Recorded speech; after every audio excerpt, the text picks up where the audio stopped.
Today's the first day that people are eligible to be traded who signed contracts this offseason. But the Los Angeles Lakers are a team that are always going to be this year in the rumor mill due to the fact that they're a team that's trying to be contenders. I'm visiting my parents here in Maryland. Heads in the background behind me. I'm at my mom's house. So, let's talk about this. Now, the Los Angeles Lakers are keeping an eye out on Zach LaVine. Also, my dog just did the cutest thing ever, and she's so cute. But the Lakers are keeping an eye on Zach LaVine. It's been rumored that Russell Westbrook, with every day that goes by and how he's performing this season, it's more increasingly unlikely that he is traded, so they're probably going to keep him. But the Lakers seemingly have a rather long wish list of potential trade targets. Another name has been added to that list. Zach LaVine of the Chicago Bulls. Chicago Bulls are struggling, and there are rumors that they might be considering blowing it up. If so, Zach LaVine might be the biggest possible return they can fetch if they do blow it up, the Chicago Bulls. This 27-year-old guard is signed through 2026 to 2027. And he's eligible to be traded today, which means any team acquiring Zach LaVine would have him long term. Zach LaVine is the sort of player that the Lakers could get by parting with both of their unprotected future first-round picks. To this point, Los Angeles has been reluctant to include both of their first-round picks in a deal. However, is Zach LaVine worth it? I don't know. You're not getting any better defensively. You're losing defense by trading Russell Westbrook in a way. And the deal that Zach LaVine is on, let's not sit here and be like Zach LaVine's on a cheap deal. Zach LaVine's over here making a lot of money. He's making $37 million. Next year, 40, 43, 45. I know with the rumored projected salary cap that's going to be going up, it's not terrible. But I'm over here pulling up Zach LaVine's defensive rating for his career. And right now his defensive rating for the season is 112. But it's interesting to see what it is. So his defensive rating for his career is 113. He's had one good, year of being like a league average defender. So, and that was in 2019 to 20.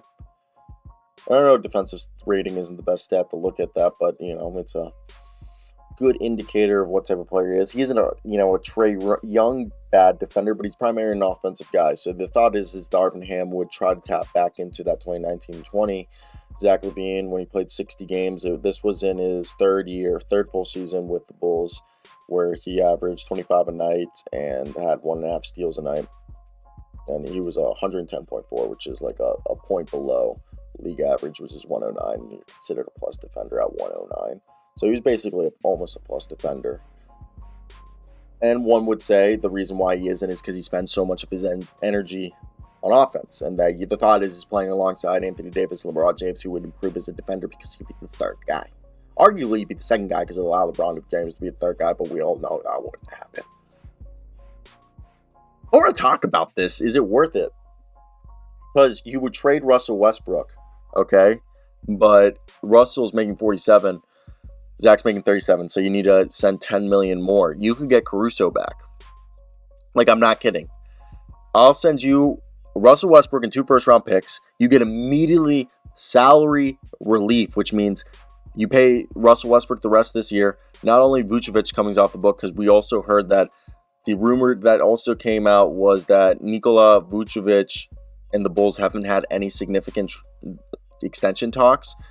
And it seems like they got him for 2 first-round picks and Wendell Carter Jr., and they're like not currently discussing an extension. So if Vooch and LaVine if they traded LaVine and Vooch and our man Russell Westbrook were coming off the books, this team would have next year, and Caruso, if we included this team would have $73 million only spent, and they would have $57 million in cap space, which means they can go out and offer at least one max contract to a guy.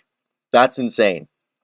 If they did that deal for Russell Westbrook, I would actually do that. I'll offer you Russell Westbrook and 2 unprotected future first round picks. Send me Zach LaVine and Alex Caruso. And yeah, you know what? And if you want to make this a mega trade, I'll throw in, okay, because if you do DeMar plus Zach LaVine, that brings you to 64 million. If I throw in Kendrick Nunn and Pat Bev with Russell Westbrook, that brings me to 67 million.